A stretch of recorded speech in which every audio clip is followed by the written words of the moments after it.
أعوذ بالله من الشيطان الرجيم بسم الله الرحمن الرحيم 20. سورة Taha Mekke'de nazil bo'lgan 135 oyat. Nayt şefqatlik, mehribon Allohning ismi bilan boshlayman.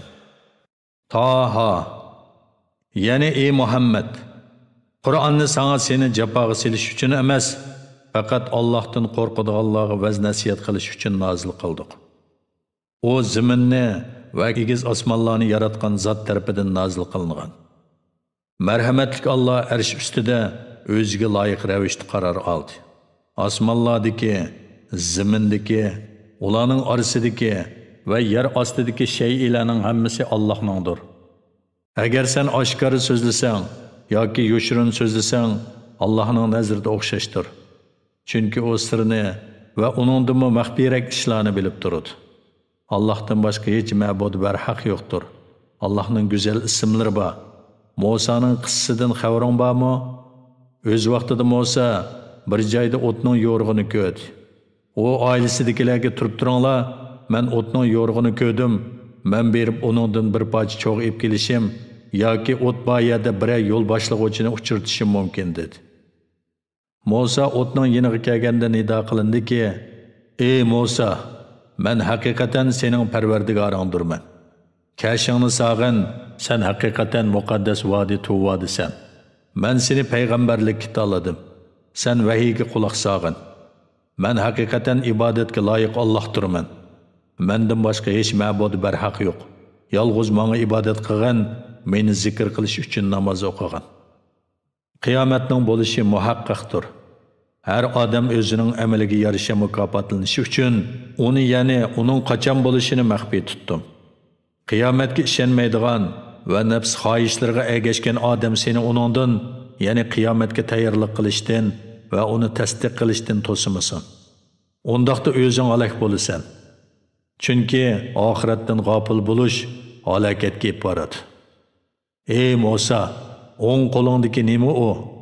Musa aytdi: Bu mening hasam, onunga tayinaman, onun bilan qo'ylarimga g'azan qiqib beraman, oningda mening yana boshqa ehtiyojlarim bor. Allah: "Ey Musa, uni yerga tashlagan" dedi. Musa uni tashladi, u nagahon mengayotgan bir yilonga aylandi. Allah aytdi: "Uni tutib olgin, qo'rqmagin, uni dastlabki, yana hosilik holatiga qaytarmiz. Qo'lingni qo'ltig'ingning ostiga sog'in, ondan chiqag'in. O hech qanday ayib nuqsonsiz holda oppoq nurliq bo'lib chiqadi. Bu ikkinchi mo'jizadir. Sana cho'ng mo'jizalarimizdan ba'zisini ko'rsatamiz. Fir'avnga borgin, u haqiqatan haddidan oshdi. Musa aytdi: "Parvardigorim, mening ko'ngli ko'ksimni keng qilgin, mening ishimni osonlashtirgin, tilimdan kekashlikni ko'tarib o'tgin. Ular mening so'zimni tushunsin. Bana ailemden qerindishim Harunni yordamchi qilib bergin. Onun bilan meni texmi kuchlantirgin. Mening ishimga uni sherik qilgin. Buning bilan biz sana ko'p tasbih aytqaymiz. Sana ko'p zikr aytqaymiz. Sen haqiqatan bizni ko'rib turg'uchisan." Allah aytdi: "Ey Musa, sening so'rgan narsalaring sana berildi. Buningdan boshqa sana yana bir qitim in'om qilgan edik. O'z vaqtida onangning ko'ngliga faqat vahiy orqali bilinadigan narsalarni soldik. Aytdikki, uni, yani balini sanduqqa solgin, ondan uni sanduq bilan daryoga tashlagin. Daryo uni qirg'oqqa tashlasin. Uni mening dushmanim va uning dushmani bo'lgan Fir'avn ib boqsin. Mening qo'g'dishim ostida tarbiyalanishing uchun sana men tarafdan bo'lgan muhabbatni soldim. O'z vaqtida sening hamshirang Fir'avnning oilasiga berib, sizlarga uni boqadigan bir kishini ko'rsatib qo'yaymi dedi. Biz sening onangni xush bo'lsin, qayg'urmasin deb seni uningga qaytirib berdik. Sen bir odamni o'ltirib qo'yding. Seni biz g'amdan xalos qildik. Seni turli balolar bilan sinadik. Sen Madyanliklar orasida ko'p yillar turding. Ondan ey Musa, taqdir bilan bu yerga kelding. Seni mening muhabbatimga, ya'ni payg'ambar qilib vahiy nozil qilishimga tanladim. Ey Musa, sen va sening qerindishing Harun mening mo'jizalarimni ib beringlar. Mening zikrimga suslik qilib qolmanglar. Fir'avnning yeniga beringlar. O haqiqatan haddidan oshdi. Onunga yumshoq so'z qilinglar. o vaz nasihatni qabul qilishi yoki haddidan oshganligining oqibatidan qo'rqishi mumkin. Ular Parvardigorimiz biz haqiqatan uning bizni aldirab jazolashidan yoki texmo haddidan eshishidan qo'rqimiz deyishdi. Allah aytdi: "Sizlar qo'rqmanglar, men haqiqatan sizlar bilan billa. Uning sizlarga bergan javobini anglab turaman.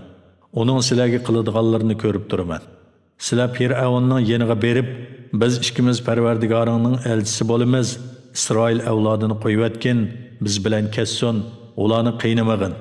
Sana biz haqiqatan Parvardigoringning mo'jizasini olib keldik. To'g'ri yo'lga ergashgan odam Allohning azobidan omon qoladi. Bizga shak shubhasiz vahiy qilindiki, Allohning payg'ambarini inkor qilgan, iymondan yuz o'rgan odam qattiq azobga duchor bo'ladi denglar." Ular Fir'avnga kelib, Alloh taolo tarafidan vahiy qilingan narsani yetkazgandan keyin Fir'avn: "Ey Musa, sizlarning Parvardigoringlar kim?" dedi. Musa aytdi: "Parvardigorimiz shundoq zotdirki, hamma narsaga o'ziga munosib shakl ato qildi. Ondan ularga yashash yo'llarini, foydalanadigan narsalarni ko'rsatdi." Fir'avn aytdi: "O'tib ketgan ummatlarning holi qandoq? Yana qandoq bo'lgan?" Musa aytdi: "Ular to'g'risidagi ma'lumot Parvardigorimning dargohida lavhul mahfuzda xotirlaylikdir. Parvardigorim ham xatolashmaydi, ham unutmaydi. O zaminni sizlarga besat qilib berdi. Sizlar uchun nurg'un yo'llarni ochib berdi. Bulutdan yomg'ir yog'dirib berdi. Uning bilan nurg'un o'simliklarni o'stirib berdi. Ulardan yanglar va mol chorvalaringlarni beqinglar. Uningda aql egilari uchun Allohning borligi va birligini ko'rsatadigan nurg'un dalillar bor. Sizlarni zamindan xalq etdik. O'lguninglardan keyin sizlarni yana zaminga qaytaramiz. To'piga aylanasizlar. Sizlarni hisob olish uchun yana bir qitim zamindan chiqaramiz. Shak shubhasizki, uningga bizning hamma mo'jizlarimizni ko'rsatdik. O inkor qildi va iymon etishdan bosh tortdi." Fir'avn aytdi: "Ey Musa, sehring bilan bizni zaminimiz Misrdan chiqarib etish uchun keldingmi? Sana biz shuningga o'xshash sehr bilan taqobil turamiz. Sen bizga o'zaro yig'iladigan vaqtni va muayyan joyni belgilab bergin. Senmi, bizmi uningga xiloflik qilmayli." Musa aytdi: "Sizlarga va'da qilingan chaq bayram kuni bo'lib, kishilar chashki vaqtida yig'ilsin." Fir'avn qaytib ketib beyli mekirni, ya'ni sehrgarlarni to'pladi. Ondan o sehrgarlarni va sehrda ishlatiladigan narsalarni elib va'dalashgan vaqt keldi. Musa ularga aytdi: "Sizlarga voy, Allohga yolg'onni chaplamanglar. Yana sehringlar orqali mo'jizlarimizga taqobil turishni da'vo qilmanglar. Alloh sizlarni qattiq azob bilan halok qiladi. Allohga bo'xton chaplagan odam mag'lub bo'ladi." Ular o'z ishi, ya'ni Musa va Harunning ishi ustida datalash qilishdi. Qilgan datalishini yo'shirishdi. Ular aytdi: "Bu ikkisi rostilla sehrgar bo'lib, sehr bilan sizlarni zamininglardan chiqarib o'tmoqchi va to'g'ri dininglarni yo'qotmoqchi bo'ladi. Heylanglarning hammasini jamlanglar. Yana butun chora tadbiringlarni bir nuqtaga yig'ib, bir yoqdan bosh chiqaringlar. Ondan qarg'uvchilarga hayvatli ko'rinish uchun maydonga sap tortib kelinglar. Bugun ustunlik qozongan odam rostilla maqsadiga erishadi." Ular aytdi: "Ey Musa, Hasanni sen avval tashlamsan yoki og'amcha hosillarimizni biz avval tashlamdik?" Musa: "Undaq sizlar oldida tashlanglar" dedi. Ular tashlagan edi. Nagahan ularning og'amchilari, hosillari ularning sehridan, ya'ni sehrining ta'siridan uningga harakatlanib mengayotgandek tuyuldi. Buningdan Musa o'zida qo'rqinch his qildi. Biz uningga aytdikki: "Qo'rqmag'in, sen cho'qim ustunlik qozinasan. Qo'lingdagini tashlag'in, u ularning ko'rsatgan sehrlarini dam tortib yutib yetadi. Ularning ko'rsatgani sehrgarlarning hiylasidir. Sehrgarlar qayerga borsa muvaffaqiyat qozonolmaydi." Musa hassini tashlab edi, ularning ko'rsatgan sehrini dam tortib yutibdi. Shuning bilan sehrgarlar sajda qilgan holda yiqilib, Harun bilan Musaning Parvardigoriga iymon etdik deyishdi. Fir'avn aytdi: "Sizlarga men ruxsat berishdan burun uningga iymon etdinglar. Shubhasizki, o cho'qim sizlarga sehrni o'rgatgan cho'nglar ekan, men cho'qim sizlarning qo'llaringlarni, putlaringlarni o'ng chap qilib, ya'ni o'ng qo'l bilan so'l putni, o'ng put bilan so'l qo'lni kesib tashlayman. Sizlarni cho'qim xorma daraxtlarga osaman. Sizlarga qaysimizning ya'ni mening yoki Musoning Parvardigorining azobining eng qattiq va eng uzun ekanligini cho'qim bilasizlar. Ular aytdi, seni yana sana agishni ixtiyor qilib, bizga kelgan Musoning rostligini ko'rsatadigan ro'shan dalillarni va bizni xalq etgan Allohni hargiz tashlamaymiz. Bizning haqqimizda nimani hukm qilsang, shuni hukm qilgan. Sening hukming faqat bu dunyoda o'tadi. Bizning xatoliklarimizni sening majburlashing orqasida bizning sehr ko'rsatganligimizdan iborat gunohimizni mag'firat qilsin deb biz haqiqatan Parvardigorimizga iymon etdik. Allohning savobi sening mukofotingdan ortiqdir. Allohning azobi sening jazoyingdan doimidir. Kimki gunohkor holda Allohga muloqot bo'ladi ekan, u do'zaxga kiradi. Do'zaxda u o'lmaydi va obdan yashamaydi. Kimki mu'min bo'lib, yaxshi amallarni qilgan holda Allohga muloqot bo'ladi ekan, u Allohning dargohida yuqori darajalarga erishadi. O darajalar doimiy turalg'i bo'lgan jannatlar bo'lib, ularning ostidan o'stanglar eqib turadi. O yerlarda u mangu qoladi. Ana shu kufrdan va gunohlardan pok bo'lgan odamga beriladigan mukofotdir. Biz shak shubhasiz Musoga vahiy qildikki, sen mening bandalarimni kechida Misrdan ep chiqib ketdi. Sen Hasonni dengizga urib ularga bir quruq yo'l ochib bergin. Fir'avnning orqangdan qo'g'lab yetib olishidan qo'rqmagin. Dengizda g'arq bo'lib ketishdanmi qo'rqmagin. Fir'avn lashkarlar bilan ularni qo'g'ladi. Ularni yana Fir'avn bilan uning lashkarlarini dengizda dahshatli holat o'rib oldi. Yana ular dengizda g'arq bo'ldi. Fir'avn o'z qavmini ozdirdi. Ularni to'g'ri yo'lga boshlamadi. Ey Isroil avlodi, sizlarni haqiqatan dushmaninglardan qutqizdik. Munojat uchun va Musoga Tavratni nozil qilish uchun sizlarga Tur Sinoning o'ng tarafini va'da qildik. Sizlarga taranjibin bilan budunini tushirib berdik. Aytdikki, biz rizq qilib bergan halol pok narsalarni yanglar, bu vaqtda chekdan oshmanglar. Unda qilsanglar, sizlarga g'azabim nozil bo'ladi. Kimga mening g'azabim nozil bo'ladi ekan, u cho'qim halok bo'ladi. Tavba qilgan, iymon etgan, yaxshi amallarni qilgan, ondan to'g'ri yo'lda mangan odamni men albatta nihoyatda mag'firat qilguvchiman.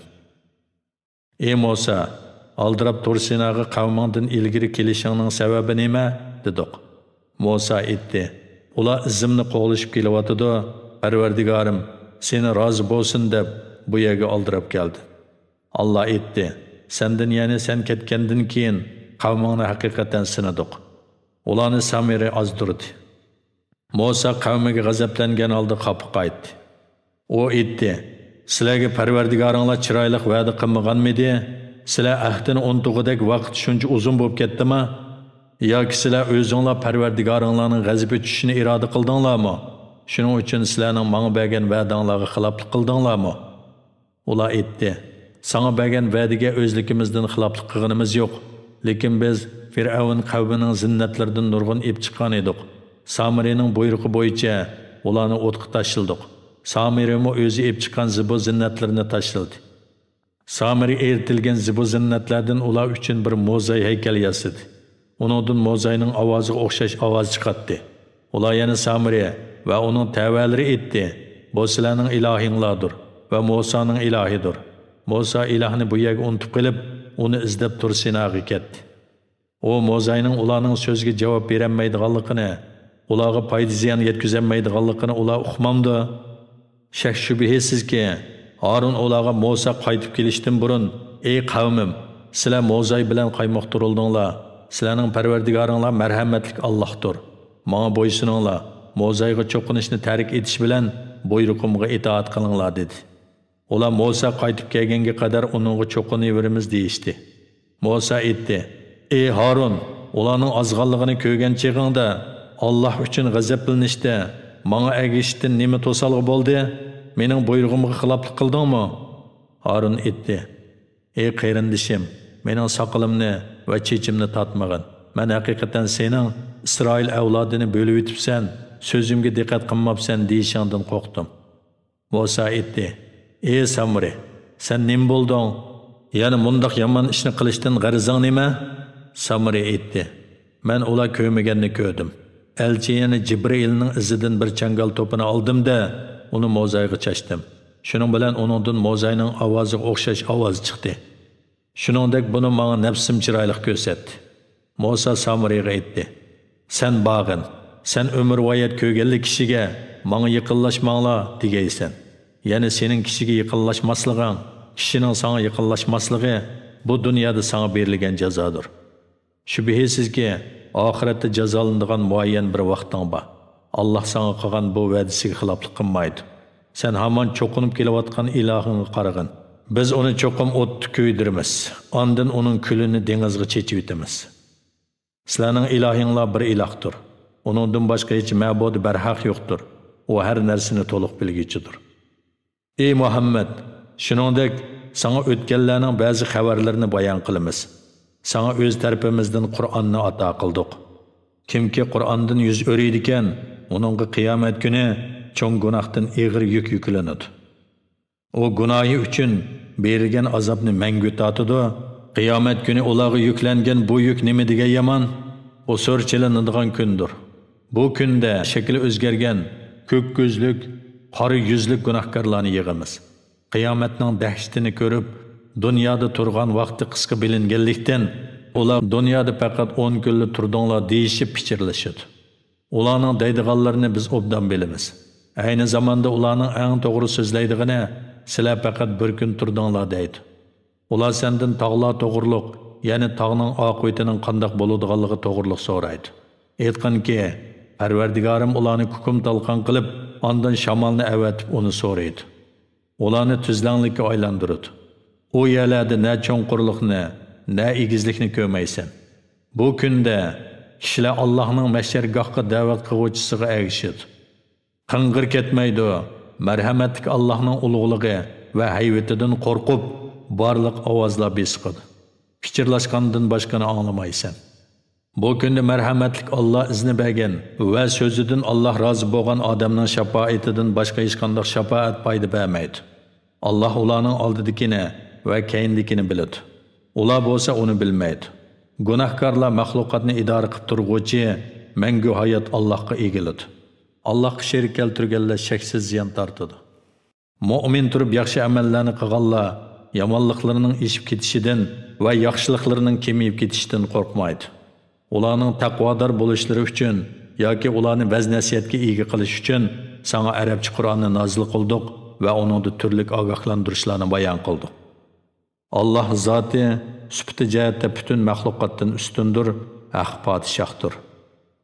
Ey Muhammad, sana Qur'onning vahiysi tamomlanishdan burun o'qishga oldirab ketmagin.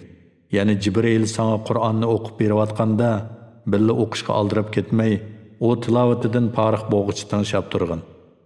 Ey Parvardigorim, ilmimni ziyoda qilgin degin. Biz ilgari odamga daraxtning mevasini yemaslikni tavsiya qildik. O bu tavsiyani yodidan chiqardi. Uningda hech qanday chin iroda ko'rmadik. O'z vaqtida biz farishtalarga, odamga, ya'ni Odam alayhissalomga sajda qilinglar dedik. Iblisdan boshqasi sajda qildi. O sajda qilishdan bosh tortdi. Biz dedik: "Ey Odam, bu haqiqatan sening dushmaningdir, xotiningning dushmanidir. O sizlar ikkinglarning jannatdan chiqib ketishinglarga sababchi bo'lib qolmasin, o chaqda sizlar jafo mushaqqatda qolasizlar.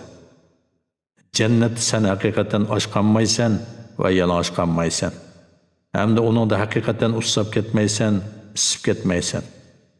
Shayton uningga vasvas qilib: "Ey Odam, sana men yegan odam o'lmaydigan daraxtni va zavol topmas podshohlikni ko'rsatib qo'yaymi?" dedi. Ular o daraxtning mevasini yedi. Shuning bilan ularning avratlari ichilib qoldi. Ular jannat daraxtlarining yo'pirmoqlari bilan satri avrat qilishga kirishdi. Odam Parvardigorning amriga xiloflik qildi. Shuning bilan u ozdi. Ondan Parvardigor uni tanladi, uning tavbasini qabul qildi va uni hidoyat qildi. Allah aytdi: "Sizlar hammanglar jannatdan bir-biringlarga dushman bo'lgan holda tushinglar.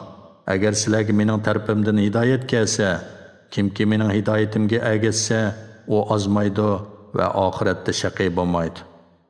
Kimki mening zikrimdan yuz o'riydi ekan, uning hayoti tor, ya'ni xotirjamsiz bo'ladi.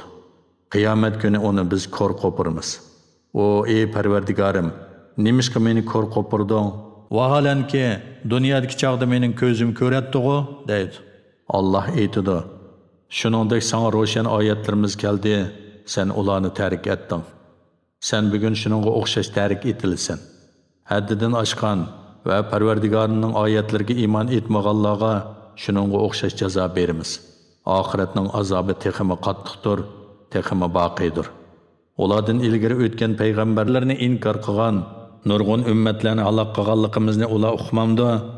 Ular shu ummatlarning makonlarida mengib yuradi. Aql egalari uchun uningda haqiqatan nurg'un ibratlar bor.